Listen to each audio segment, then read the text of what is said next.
ওই মা বাবার সাথে ভালো আচরণ করিও, ওই মা বাবার দোয়া নিয়ে চলিও, ওই মা বাবার মায়া নিয়ে চলিও রে বাবা। ওই মা বাবাকে রাজি রেখে রেখে বান্দা তুমি আগায়া যাও, কারণ যেদিন দুনিয়া থেকে বিদায় হয়ে যাবে গলা কাটা মুরগির মতো তুমি লাফাইবা, কারণ মায়ের আদর তো আর পাও না। যখন মা কবরে চলে যাবে তখন চোখের পানি ফালায়া ফালায়া কান্না করতে বাবা, আর কিচ্ছু তোমার মাঝে থাকবে না। ওই মায়ের মৃত্যু থেকে আবার তুমি রু দিতে পারবা না, ওই মায়ের দুনিয়ায় 2 দিন বাঁচায় রাখতে পারবা না রে বাবা, কারণ মরণ থেকে কোনো বান্দাই কাউরে বাঁচায় রাখতে পারে না। ও বান্দারা, এই যে একটু আগে 2টা ছেলের মাথার মধ্যে বাগড়ি দিয়ে দিলাম, এরকম আমি একটা ঘটনা দেখেছি। মা হারাইয়া সন্তান কেমন বেকুল হয়ে যায়, কেমন পাগল হয়ে যায়। আবার মনে রাখবা, পৃথিবীতে কোনো আলেম, কোনো স্কলারের মা বাবা, এরা ওই মা বাবার সাথে বেয়াদবিমূলক আচরণ এরা করে না। কোনো আলেম যারা সঠিক ইলম অর্জন করে অন্তরের মধ্যে ঢুকাইয়া দিল, এরা মা বাবা বৃদ্ধ বিদ্যা হয়ে যাওয়ার পরে ওই মা বাবার সাথে নিজের বউয়ের কথা মানিয়া ধমক দিতে পারে না, কারণ তার দিলে আমার মাওলার কোরআনের জ্ঞান আছে, ও এটা পারবে না। একটা ছেলে হইয়া মায়ের জন্য কি পরিমাণ পাগল বাড়া হয়ে গেল। গত বছরে আমার প্রোগ্রাম ছিল উত্তরবঙ্গের একটা জেলা, কুড়িগ্রাম জেলা। ওই কুড়িগ্রামের নাগেশ্বরী উপজেলায় আমার প্রোগ্রাম, ওখানে আমি গেলাম বয়ান করার জন্য। আজকে যেরকম এই মোহাম্মদিয়া হাফিজিয়া মাদ্রাসার উদ্যোগে মাহফিল, ওই জায়গায় যখন আমার প্রোগ্রাম, একটা হাফিজিয়া মাদ্রাসার মাহফিল, 7 জন ছেলে আজকে পাগড়ি নিয়ে নিবে। সঙ্গে সঙ্গে মুহতামিম সাহেব বয়ান শেষ করলো, বক্তব্য দেওয়া শেষ করে দিল। দ্বিতীয় বক্তার বয়ান শেষ হয়ে গেল, তৃতীয় বক্তার বয়ান শেষ হয়ে গেল। এক এক করে সমস্ত বক্তারা বয়ান করে এবার আমার পালা, আমি দোয়া দিয়ে দিব, মুনাজাত দিয়ে আমি বাড়ি চলে যাব। মানে আমার পরে আর কোনো বক্তা নাই। মাথায় পাগড়ি দেওয়ার জন্য সভাপতি সাহেব মাইকটা হাতের মধ্যে নিয়ে বলতে লাগলো, হুজুর আমার, আমি আপনার বয়ান নেটে অনেকবার আমি শুনলাম, আপনার মা বাবার বয়ানগুলো যখন আমি শুনি আমার ছেলের কথা আমার বড্ড মনে পড়ে যায়। হুজুর রে, একটু পরে আমার ছেলের মাথার মধ্যে আপনি পাগড়ি দিয়ে দিবেন। ওই ছেলের মাথায় যখন পাগড়ি ঘুরাবেন, তার মাথায় হাত বুলাইয়া তার জন্য একটু দোয়া করে দিবেন, কারণ আমার ছেলের মা নাই, এর মানে আমার এই দুনিয়াতে ওয়াইফ নাই। আমার ছেলেটা বড় এতিম হয়ে গেল। আমি বাবা তারে আদর করে মাদ্রাসার মধ্যে পড়ালাম, আর এই মাদ্রাসায় পড়াইয়া আমি তারে হাফেজ বানাইয়া দিলাম। হুজুর যখন পাগড়ি দিবেন একটু মাথায় হাত বুলাইয়া দোয়া করে দিবেন, যাতে আমার মাওলা আল্লাহ পাক যাতে করে জমানার শ্রেষ্ঠ একজন মুহাদ্দিস বানায়া দেয়, জমানার শ্রেষ্ঠ বড় একটা স্কলার যাতে আল্লাহ বানায়া দেয়। আমার কাছে দোয়া চাই। আর দেখি সভাপতির চোখগুলা বেয়ে বেয়ে টপ টপ করে পানি পড়ে, ছেলের মায়ায় কান্দে, নিজের স্ত্রীর মায়ায় পড়ে সন্তানের জন্য দোয়া যায়। আমি মাথার মধ্যে পাগড়ি দিলাম, ঘোষণা করা হলো এদের নাম। 6 জনের মাথায় পাগড়ি দিলাম, সবার মুখের মধ্যে হাসির কোনো অভাব নাই। কি সুন্দর করে এরা মুসাফা করে, এরা চোখের বানি ফেলে কান্দে না, বরং এতগুলা মজুমার সামনে আল্লাহ পাক এদের সিনার মধ্যে 30 পারা কোরআনটা ঢুকাইয়া দিল। এদের দিলটা তো অটোমেটিক প্রেমে ভরে যাবে, একটা মায়া অন্তরের মধ্যে এদের প্রতি আমাদেরও চলে আসবে। কারণ কি জানো নি? কারণ আল্লাহ পাক 30 পারা কোরআন সবার অন্তরের মাঝে আল্লাহ ঢুকায় না, সবার সিনার মাঝে আল্লাহ ঢুকায় না। আমি 6 জনের মাথায় এক এক করে নাম ঘোষণা করে দেওয়া হলো।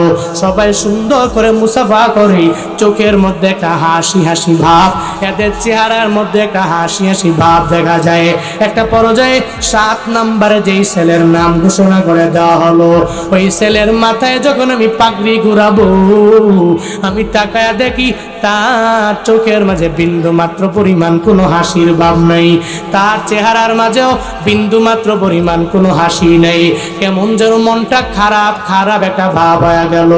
ওই ছোট্ট বাচ্চার মাথায় আমি একা একা পাগড়ি ঘুরাই, আমি তারে জানাইয়া দিলাম, ও হাফেজে কোরআন, আজকে তোমার জন্য একটা মহান দিন হয়ে গেল রে বাবা।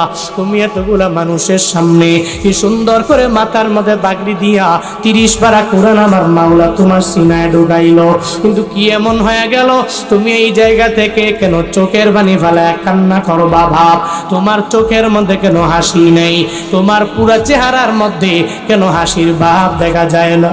ওই হাফেজে কোরআন ডেকে বলে, হুজুর আমি কেমনে হাসবো? আমার কান্না আমি থামায়া কেমনে রাখবো? কারণ আমি এই জায়গা থেকে যখন বাড়ি যাই, আমার ক্লাসমেটেরা বাড়ি যাওয়ার পরে নিজের মায়ের ভাই, আমি বাড়ি যাওয়ার পরে আমার মা নাই, আমি মায়ের আদর নিয়ে নিয়ে ওই জায়গায় যেতে পারি না। যখন মাদ্রাসা বন্ধ, আমার উস্তাদেরা বলে দৌড়াও তুমি বাড়ি যাও, কিন্তু আমি বলি আমি বাড়ি যাব না, কারণ আমার মা নাই। আমি বাড়ি গেলে আমার মা আমারে বুকে নিয়ে আদর করত, আমার মা আমারে কপালে নিয়ে সুন্দর করে একটা চুমু গেয়ে নিত। ওই ছোট্ট বাচ্চা একটা মায়ের প্রেমে পড়ে পড়ে আমারে জানায়, হুজুর আমার সব ক্লাসমেটেরা এরা হাফেজ হয়ে গেল, এরা বাড়ি যাওয়ার পরে এদের মায়েদের বুকের মধ্যে নিয়ে চুমু খেয়ে এদের জন্য রবের দরবারে একটু দোয়া করে দিবি, কিন্তু আমি কার জন্য হাফেজ হয়ে বাড়ি যাব? আমার তো মা নাই এই দুনিয়াতে, হুজুর আমার মতো এতিম বালক কেউ নাই। তবে এরপরেও আমি বিন্দু মাত্র পরিমাণ আফসোস করি নাই। আমার বাবা আমারে কত রাতের বেলা বারবার আবদার জানাইছে, ছেলেরে বখাটে ছেলেদের মতো হবি না, বরং মাদ্রাসায় পড়ে একটু হাফেজ হয়ে যাবা। আমার মা নাকি আমি যখন মায়ের গর্ভে, আমার মা কত রাতের বেলা সুন্দর করে ঘুমায় নাই। আমার মা আমার বাবার কাছে আবদার জানাইছে, আল্লাহ যদি আমার একটা ছেলে দিয়া দেয়, এই ছেলেটারে মাদ্রাসায় পড়াই একটু হাফেজ বানায়া দিবেন, একজন আলেম আপনি বানায়া দিবেন। আমি আমার মায়ের আদর পাই নাই, কিন্তু এরপরেও ওই মায়ের কথা আজও পর্যন্ত ভুলতে পারি নাই। হুজুর গো, আমার নবীর দিকে তাকাইয়া, আমার মায়ের দিকে তাকাইয়া আমি এই মাদ্রাসায় 30 পারা কোরআন মুখস্থ করে সিনায় ঢুকাইয়া দিলাম। আমি কত হুজুরের জবান থেকে শুনেছি আমার নবীরও নাকি মা ছিল না। আমার নবী যখন 6 বছর, ওই সময় আমার নবীর মা চলে গেল, কিন্তু আমার তো এখন 12 বছর। আমার যেহেতু মা নাই, এরপরে আমার বিন্দু মাত্র পরিমাণ কোনো চিন্তা নাই। আমি আমার বাবার দোয়া নিয়ে নিয়ে আগে গেলে আমার হয়ে যাবে। ওই ছোট্ট হাফেজ এটা বলে চোখের পানি ফেলায় আমার দরবারে আবদার জানায়, হুজুর গো, এই মজমাতে যতগুলা মানুষ হাজির হয়ে গেল, এদেরকে লইয়া একটু আপনি এদেরকে নিয়ে আমার মায়ের মাকবারায় যাবেন, মায়ের মাকবারায় দাঁড়াইয়া আমার মায়ের জন্য একটু দোয়া করে দিবেন। আমি বললাম, আমি তোমার কথা পরিপূর্ণ মেনে নিলাম, আমি তোমাকে সঙ্গে করে লইয়া ওই মাকবারায় যাব, আর তোমার মায়ের জন্য ওই মাকবারার সামনে গিয়া দোয়া করব। একটু পরে আমি যখন ছোট্ট বাচ্চাকে নিয়ে বয়ানের পরে রওনা হয়ে গেলাম, হাফেজে কোরআন যার মাথার মধ্যে এখনো পাগড়িটা পেঁচানো আছে, আল্লাহ পাক যার সিনার মধ্যে 30 পারা কোরআন ঢুকাইয়া দিল, আবার উপস্থিত জনতাকে লইয়া আমি তার মায়ের মাকবারার সামনে গেলাম। মায়ের মাকবারায় যাওয়ার পরে সূরা ফাতিহা বললাম, ইখলাস বললাম, তাকাসসুর পড়ে নিলাম। এরপরে বললাম, আজকে আমি নিজে দোয়া দিব না, এখানে দোয়া দিবে এই হাফেজে কোরআন যার মা দুনিয়া থেকে বিদায় নিয়ে চলে গেল। এই হাফেজে কোরআন তার মায়ের জন্য চোখের পানি ফেলাইয়া আমার রবের দরবারে একটু আবদার জানাবে, আমার রবের দরবারে তার মায়ের জন্য একটু দোয়া করে দিবে। আমি এটা বলার পরে সঙ্গে সঙ্গে হাফেজ ছাত্রটা আমার মাওলার দরবারে মুনাজাত ধরে ডেকে বলে, ও দয়ার মালিক, আমি মা হারা এক বালক, তোমার 30 পারা কোরআন আমি সিনার মধ্যে ঢুকাইলাম রে আল্লাহ। আজকে এতগুলা মানুষ লইয়া আমি তোমার দরবারে আবদার জানাই রে আল্লাহ। আল্লাহ গো, আমি আমার মায়ের আদরটা পাই নাই, আমার মায়ের কবর কি আমি সন্তানের দোয়ার বদৌলতে জান্নাতের বাগান বানায়া দেওয়া যায় না? এটা গলা কাটা মুরগির মতো বারবার বারবার ফুপিয়ে ফুপিয়ে কান্না করি, আর মায়ের জন্য আমার মাওলার দরবারে বলি, রব্বির হামহুমা কামা রাব্বায়ানি সগীরা। আল্লাহর দরবারে বলে, আল্লাহ গো, আমার মা ছোটবেলায় আমার যেমনে লালন পালন করলো, আজকে আমার মা নাই, ওই মায়ের কবর তুমি জান্নাতের বাগান বানায়া দাও। ও বাগেরহাটের যুবক, ও ফকিরহাটের যুবকেরা, ও সুবদিয়ার যুবকেরা, আজকের এই মাহফিল থেকে তুমি তালিম নিয়ে বাড়ি যাই ওরে বাবা। যেদিন তুমি মা হারাইবা, মা যেদিন কবরে চলে যাবে, ওদিন তুমি চোখের পানি ফেলায়া কান্না করবা। যতই কান্না করবা, মা কশিন কালেও তোমার দরবারে ফিরে আসবে না। যতই চোখের পানি ফেলায়া কানবা, ওই মায়ের আদর তুমি আর পাবা না রে বাবা। এখনো সময় আছে, মায়ের কদর করে নাও। আর যাদের মা হারায়া গেল, একটু মাকবারায় যাবেন। ওই মাকবারায় গিয়া যদি আল্লাহর দরবারে বলতে পারেন, আমার মদিনাওয়ালা নবীর ভাষ্য মতে যেই সন্তানেরা হাফেজ হইয়া আলেম হইয়া একলা চলা দিল নিয়া একটা নেক সন্তান যদি মা বাবার জন্য রবের দরবারে দোয়া করে, আমার মাওলার দরবারে দোয়া করতে দেরি হয়ে যাবে। ওই মায়ের কবর যদি জাহান্নামের গর্ত হয়ে যায়, আল্লাহ পাক ওই কবর জান্নাতের বাগান বানায়া দিবে। আতিনা ফি দারে দুনিয়া না হাসান, আতিনা ফি দারে উকবা না হাসান, ইয়া গিয়াসাল মুস্তাগীসি নাহদিনা লফদিকারা বিল উলুমে ওয়াল গিনা। হর গরিদে নেকো তু তৈয়ার है, जुन्ना मांगे उस तू बेजारो है। যেদিন মা দুনিয়া থেকে বিদায় নিয়ে চলে যাবে, ওদিন কানবা, কিন্তু কান্না করলেও আসবে, আসবে।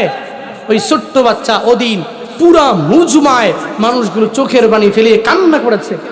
একজন এতিমের কান্না কশিন কালেও আরেকজন ব্যক্তি সহ্য করতে পারে না, মায়ের জন্য কান্না করে। কে করে? দুনিয়ার সাধারণ কোনো লোক নয়, যাকে ফেরেশতারা যে হাতলে ফেরেশতা জিব্রাইল তার জন্য ডানা বিছিয়ে দেয়। এই সমস্ত দামি লোক যে আল্লাহর রাস্তায় আছে, কোরআনটাকে হিফজ করেছে, সিনায় 30 পারা কোরআন ঢুকাইছে, এই সমস্ত দামি ছেলে চোখের পানি ফেলে কান্না করে। ও বাপ, কান্না করলেও কি লাভ? মা তো আসবে না। আমি আসার সময় তার বাবা আমারে বলে, হুজুর আপনার কাছে আমার ছেলেকে দিলাম, এখন থেকে মাদ্রাসায় পড়িয়ে দাওরা পর্যন্ত সে পড়বে, বাংলাদেশের শ্রেষ্ঠ একজন স্কলার হবে, মুফাসসির হবে, মুহাদ্দিস হবে, এটা আমার চাহত। আমি লাইফে তার দিকে তাকিয়ে, আমি আর বিয়ে করি নাই, আমার এক ছেলের দিকে তাকিয়ে আমিও বললাম ঠিক আছে, অসুবিধা নাই। ঢাকার মাদ্রাসা যত বড় আছে, ওখানে আমি নিজে সুপারিশ করে ভর্তি করে যত যা করা লাগবে করো। সে হাফেজে কোরআন হবে, সে আলেম হবে, স্কলার হবে, মুহাদ্দিস হবে, মুফাসসির হবে। অন্তত পক্ষে মায়ের আদর নিয়ে বড় হতে পারে নাই। মায়ের জন্য যখন দোয়া করবে, আল্লাহ পাক তার মায়ের কবরটাকে জান্নাতের বাগান বানাবে সন্তানের দোয়ার বদৌলতে। এটা আমার লাইফের সবচেয়ে বড় পাওয়ার মাঝে একটা হবে। আল্লাহ যাদের আব্বা আম্মা বেঁচে আছে, নেক হায়াত দান করেন। জোরে পড়েন না আমিন, আরো জোরে পড়েন না আমিন।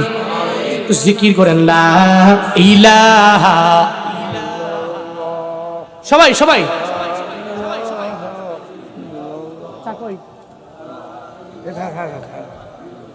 লা ইলাহা ইল্লাল্লাহ, লা ইলাহা ইল্লাল্লাহ, লা ইলাহা ইল্লাল্লাহ, লা ইলাহা ইল্লাল্লাহ, লা ইলাহা ইল্লাল্লাহ, লা ইলাহা ইল্লাল্লাহ, লা ইলাহা, লা ইলাহা ইল্লাল্লাহ, লা ইলাহা, সবাই লা ইলাহা,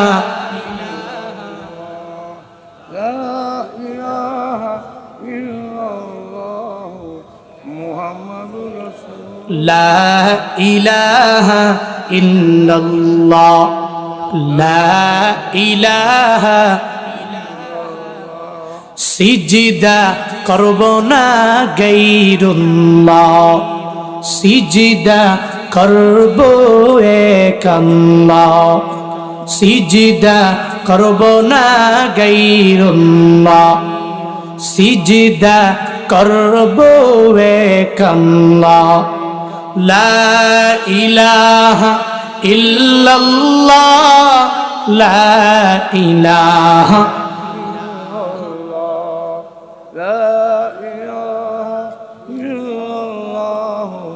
লা ইলাহা ইল্লাল্লাহ, লা ইলাহা ইল্লাল্লাহ, লা ইলাহা মুহাম্মাদুর রাসূলুল্লাহ।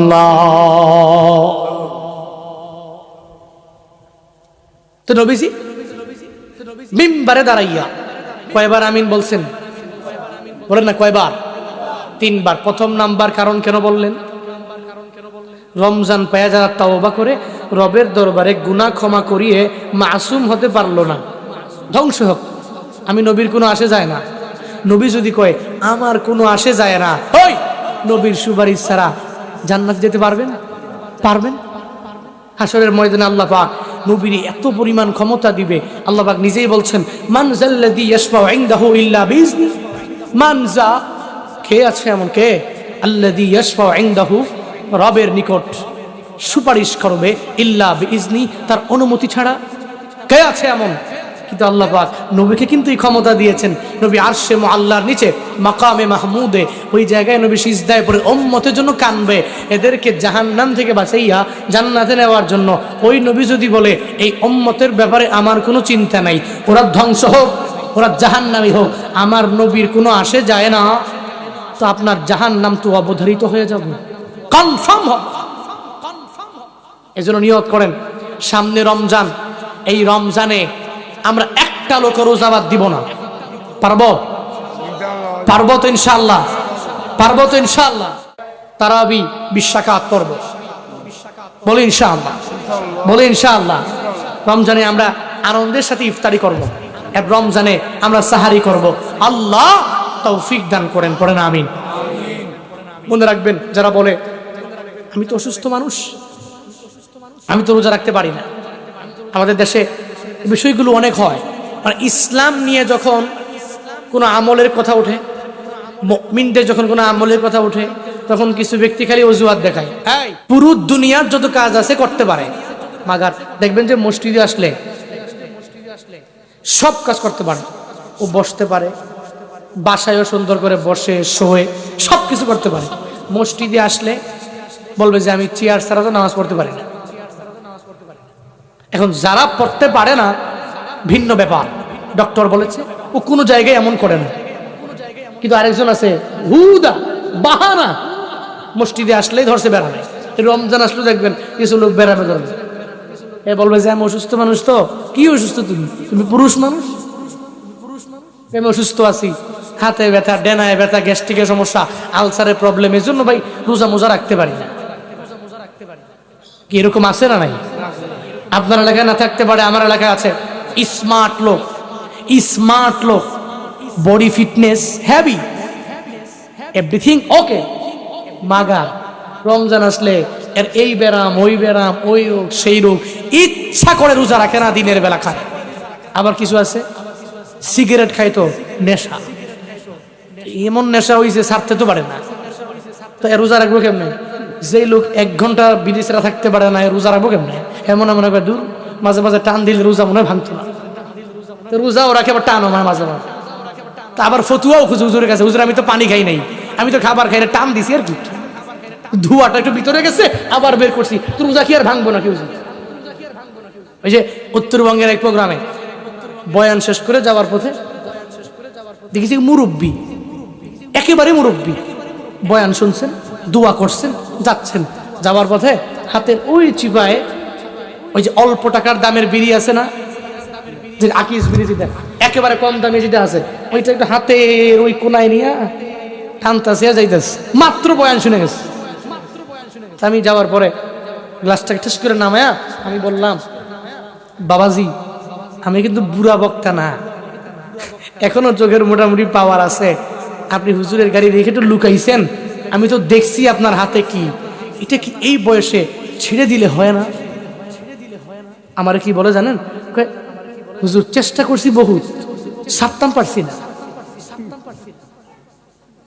চেষ্টা করছে বহুত, কিন্তু মাগার ছাড়তে পারছি না। আমি বলো ছাড়বেন কবে? দেখি হুজুর চেষ্টা করি। এরপরে আমি বললাম ছেড়ে দেন, আজকে থেকেই ছেড়ে দেন, ওয়াদা করেন। তার হাত ধরলাম। হ্যাঁ, আমার কি কয় জানেন, হুজুর কইলেন কি? আমি আপনার মাহফিলে যে বসেছিলাম, এই 1-1.5 ঘন্টার সময় যে আমি বয়ান শুনছি, 1-1.5 ঘন্টা আমি বিড়ি খাইতে পারি নাই। আমার কাছে মনে হয়েছে 1-1.5 বছর চলে গেছে। নাউজুবিল্লাহ পড়বেন না। এমনও বিড়িখোর আছে না নাই? এই আছে না নাই? আছে। আচ্ছা, নেশা, আর নেশাই তার পেশা হয়ে উঠছে। খালি পেশা, এটাই পেশা মনে করে। সাবধান, রমজান আসলে এই বাহানা চলবে না। রমজানে যদি আপনার মায়ের রোজা রাখতে পারে, আপনার বৃদ্ধা মা, আপনার বাবা যদি রোজা রাখতে পারে, তা আপনি কেন পারবেন না? মনে রাখবেন, দ্বীনি লাইনে করবেন হচ্ছে ঈর্ষা। দ্বীনি লাইনে হবে ঈর্ষা, হিংসা হবে না। কি হবে? ঈর্ষা। ঈর্ষাগুলো কেমনে? যেমন আবু বকর করত ওমরকে, ওমর করত ওসমানকে, ওসমান করত আলীকে, আলী করত আবু বকরকে। সুবহানাল্লাহ পড়বেন না? এরা হিংসা করে নাই, কি করেছেন? ঈর্ষা করেছেন। ঈর্ষা করা জায়েজ, এটা মুবাহ। কিন্তু আগার হিংসা করা জায়েজ, জায়েজ। কিন্তু আমাদের সোসাইটিতে হিংসা আছে, ঈর্ষা নাই। আমার অমুক ভাই যদি 5 ওয়াক্ত নামাজ পড়তে পারে, আমি কেন পারবো না? আমার অমুক ভাই যদি রোজা রাখতে পারে, আমি কেন পারবো না? ও যদি তাহাজ্জুদ পড়তে পারে, আমি কেন পারবো না? ও যদি কোরআন তিলাওয়াত করতে পারে, আমি কেন পারবো না? এই ঈর্ষা থাকা চাই। তাবুকের যুদ্ধে রাহমাতুল লিল আলামিন সাহাবায়ে কেরাম নিয়ে রওনা হয়ে যাবে। মুসলমানদের অবস্থা বড় দুর্বল। রাহমাতুল লিল আলামিন বললেন, ওই তাবুকের যুদ্ধে যাওয়ার জন্য তোমাদের দান জরুরি হয়ে গেছে। কে আছো এমন এই তাবুকের যুদ্ধের মধ্যে অল্প থেকে স্বল্প তোমরা দিয়া দিবা, যা দিয়া দিবা। 1 দিরহামও যদি কেউ দেয়, আমার মাওলা এই দানের বদৌলতে তাকে জান্নাত উপহার দিয়া দিবে। নবী বলছে 1 দিরহাম দান করলে জান্নাত দিয়ে দিবে। তাবুকের যুদ্ধে নেওয়ার জন্য আবু বকর দিল দৌড়, ওমরও দিল দৌড়, ওসমান দৌড় দিল, আলী দৌড় দিয়া চলে গেল। এরাও এদের জন্য লাগবে, এরা জান্নাত লাগবে, তাবুকের যুদ্ধে দানও করা লাগবে। 4 সাহাবী, সমস্ত সাহাবীরা নবীর দরবার থেকে দৌড়াইয়া রওনা। যখন দৌড়াইয়া যায়, ওমরে ফারুক মনে মনে চিন্তা করে, আজকে আবু বকরকে আমি দানের লাইনে একটু পেছনে ফেলাইয়া দিব, এতদিন পর্যন্ত আমি পারি নাই। ওমরে ফারুকে আজম যায়, বাড়ির মধ্যে যাওয়ার পরে এবার ওমর রাদিয়াল্লাহু আনহু স্ত্রীকে বলে, স্ত্রী আমার, আমার সমস্ত ধন সম্পত্তিগুলো আমার দরবারে হাজির করে দাও। এটাকে 2টা ভাগ করে নাও। একটা ভাগ আমি নবীর দরবারে নিয়ে যাব, আরেকটা ভাগ আমি ঘরের মধ্যে রাখবো। ওমরে ফারুকে আজম সমস্ত সম্পত্তিকে ভাগ করে নিলেন। একটা ভাগ নিয়ে যখন নবীর দরবারে রওনা করলেন, প্রতিমধ্যে যাওয়ার পরে ওমরে ফারুক মনে মনে চিন্তা ভাবনা করে, আজকে এতগুলা সম্পত্তি নিয়ে নবীর দরবারে রওনা হয়েছি, আজকে আবু বকর আমার সাথে ফিরে উঠবে না। আবু বকর আজকে দ্বিতীয় হয়ে যাবে, আমি প্রথম হয়ে যাব। ওমরে ফারুকে আজম নিজে যখন দৌড়ে চলে গেল, ওদিকে আবু বকর নিজের সামর্থ্য অনুযায়ী সব নিয়ে নবীর দরবারে রওনা। নবী মসজিদে নববীতে প্রত্যেকের দানগুলো গ্রহণ করার জন্য নবী বসে গেলেন। নবী আলীকে বললেন, আলী রে, ঘরের মধ্যে কি রাখলা, কি তুমি নিয়ে আসলা আমি নবীর জন্য? বলে, আমি এগুলা নিয়ে আসছি, আর এগুলো আমার ঘরের মধ্যে রেখে আসলাম। এরপরে নবী বললেন, ও ওসমান, আল্লাহ পাক তোমার এত দামি বানাইছে, ওসমান রে তাবুকের যুদ্ধের জন্য তুমি কি আনলা, আর কি তুমি ঘরের মধ্যে রেখে আসলা? ওসমান আলাইহি রাদিয়াল্লাহু তাআলা আনহু তিনি জানিয়ে দিলেন, এগুলো আনলাম, এগুলো রেখে আসলাম। ওমরে ফারুক আজমের নবীজি গাইলেন, ওমর রে, তুমি তাবুকের যুদ্ধের জন্য কি আনলা আর কি তোমার ঘরের মধ্যে রেখে আসলা? ওমরে ফারুক ডেকে বলে, পয়গম্বর, আমি আমার ঘরের মধ্যে যাওয়ার পরে আমার সমস্ত সম্পত্তিগুলা আমি দুইটা ভাগ করে নিলাম। একটা ভাগ নিয়া আমি আপনার দরবারে হাজির হয়ে গেলাম, আর একটা ভাগ আমি আমার ঘরের মধ্যে রাইখা আসলাম। নবী ওমরের জন্য আমার মাওলার দরবারে রিজিকের বরকতের ব্যাপারে দোয়া করি। এবার নবী ডেকে বলে, ও আমার সাহাবী আবু বকর, ওই তাবুকের যুদ্ধে দেওয়ার জন্য তুমি কি আনলা আর ঘরের মধ্যে তুমি কি রেখে আইলা?